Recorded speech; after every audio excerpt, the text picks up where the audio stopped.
Sahanavatu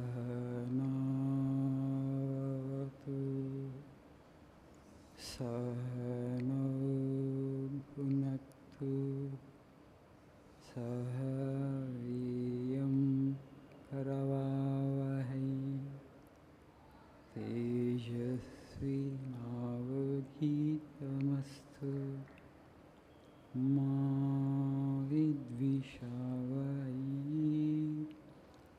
Om Shanti Shanti Shanti Om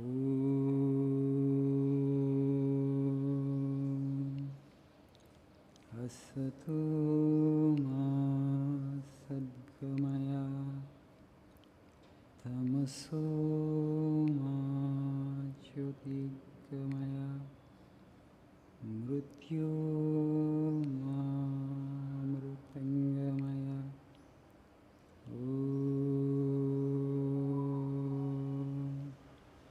Shanti Shanti Shanti.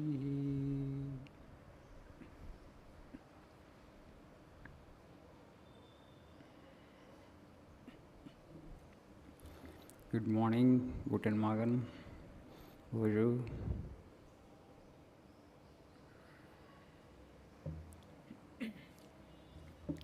So I think we are meeting after 15 days.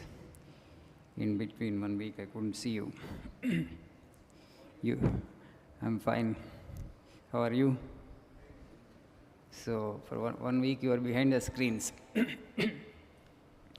Okay. You took the class on your cell phone, you had.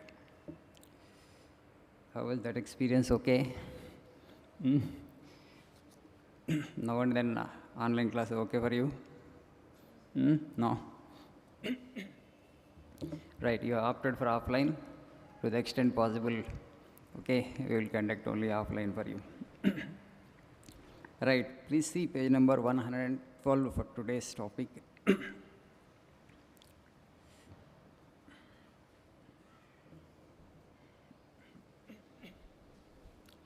Last quote in the page. The uplift of the women, the awakening of the masses must come first, and then only can any real good come about for the country, for India. It is only in the homes of educated and pious mothers that great men are born. The next quote. If you do not raise the women who are the living embodiment of the Divine Mother, don't think that you have any other way to rise. The ideal of womanhood in India is motherhood, that marvelous, unselfish, all-suffering, ever-forgiving mother. Swamiji was drawing a parallel between the women in India and the women of West, particularly of America. He was telling this to American women. See, in your country, woman means wife. In my country, woman means mother. What is mother? We all experience what is mother in our families. She makes a complete sacrifice of herself for the sake of family, for the sake of husband and for the sake of children. That marvelous, unselfish, all-suffering, ever-forgiving mother. Mother puts up with all kinds of suffering. She places herself in the least. She wants her husband and also children to be happy. Okay? So traditionally, all our women were homemakers. But now in this age, they are doing multitasking. Apart from maintaining the family, taking care of children, and then they have to do jobs also. You just imagine the kind of stress on them, naturally. So physically and psychologically, they are so taxed. That is, actually because of that, they are falling sick by 40s. Okay. So men, of course, they have stress, but the women have more stress. While we are celebrating that actually women are also just on par with men today, they are there in every field. And Swamiji wished that, Swamiji wanted that. When he had seen American women there 130 years back, so he told American women, see, I wish our women were as free as you are here in America. And he told them that, see, but our women are not as educated as you are. Because 130 years back, Swamiji made this, but they are more pious, he said. They don't understand, as much as we understand what is actually this purity, piousness. And Swamiji is mentioning here, it is only in the homes of educated and pious mothers that great men and women are born. Today we are just like the West. Okay, here also women are doing almost all jobs. They are there in every area where men are there. But the problem is they are not able to do justice to their role as mothers. See, unless actually you give sufficient time, quality time, you won't be able to make a great child. And only a pious mother, a truly empowered mother, can bring a great child into the world. Who is a truly empowered mother? A spiritual mother is a truly empowered mother. But today, actually, the women, they are not getting the time because they have to do job there, and there again, they have to take care of the family here. So because of that, they are not able to focus on themselves. They are not able to prepare themselves psychologically and emotionally for that great event in their lives, that is experiencing motherhood. And as a result, you just see, society today. Somebody told me the other day, in Hyderabad itself, there are 800 autism centers. Autism centers. Children being born with congenital disorders. Autism is one of the congenital disorders. Okay? And it's like a pandemic level. What should have been an exception has become the norm. And after some times, what happens, we think maybe this is how the life has to go. Okay? It should have been an exception that has become kind of norm. Similarly, C-section. Okay? C-section babies. 80% of the babies are C-section babies. And that should have been an exception. That has become the norm. So all this is because of stress. Of course, there are other reasons for that. So it's very, very important why I have taken up this subject. Okay, human life is so complex. Once the child comes into the world with some kind of congenital disorder, you cannot undo that. Okay, whatever may be your career ambition, however busy you may be, okay, nature is not going to take any excuse. Tomorrow you will all become parents, mothers and fathers. You have to prepare yourself psychologically and emotionally. Take some quality time off, however busy you may be with your work schedules, and consciously bring a child into the world. If you don't have that quality time, don't bring a new life into this world. Like the people in the West. They are wise and they are practical. They are not actually making children, because I can't raise a child. In Japan also, the people are telling the same. Because I'm so busy with my job, I can't give that much of time and attention for my child, so I will not make a new life.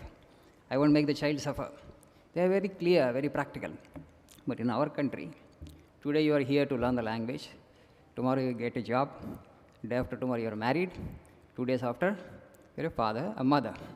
And that too, everybody wants to have 2 children. If my neighbor has 2 children, let me also have 2 children. Now it can't be done like a it's ritual.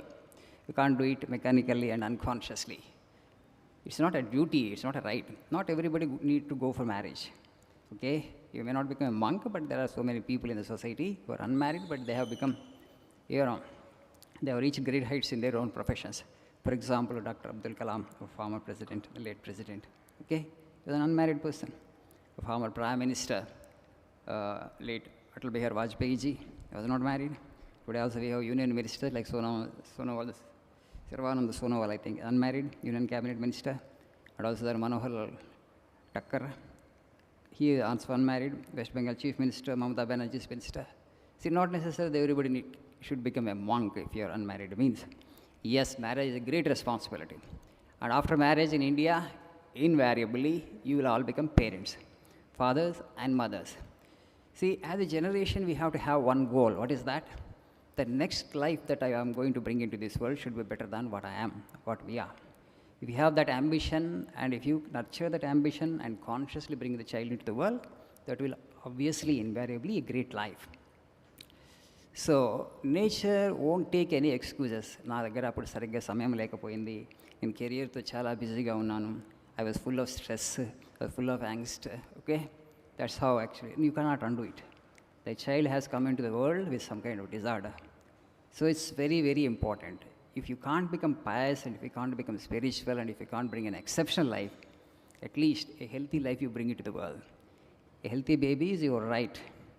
Okay? So people are running and running and running. Today we have created a giant economic engine. అందరం వచ్చి పట్టణాల్లో పడ్డాం, నగరాల్లో. Not necessary. సిటీలో బ్రతికితేనే అనుకోకర్లేదు. Educated people, in my opinion, if educated people stay in villages, 80% of the problems of the country will get solved. They will not just keep quiet there. They will use the resources to generate wealth. The problem is today, villages, there are no educated people. Most of the people who are actually there in villages are, you know, they are all very kind of thumbers and in slumber. They are, demotivated population. And whereas cities and towns, they're bustling, like bursting at the seams. It's so much of crowd and crowd and crowd, and nobody has time even to think for themselves. I'm not asking you to think for the world, to think for the people around. At least you should have some time to think for yourself. What I want to do in my life, or why I'm doing the thing that I'm doing.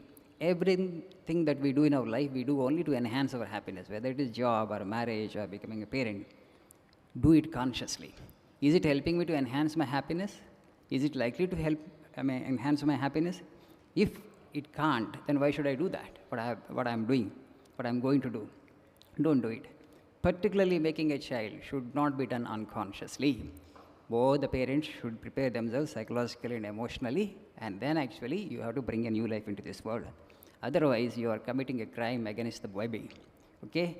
If you bring the baby with some kind of congenital disorder into the world, it's a baby who should not be found fault with. It is you. The parents are responsible for that. Okay? So it's very, very, very, very important, this science. There's a lot to this.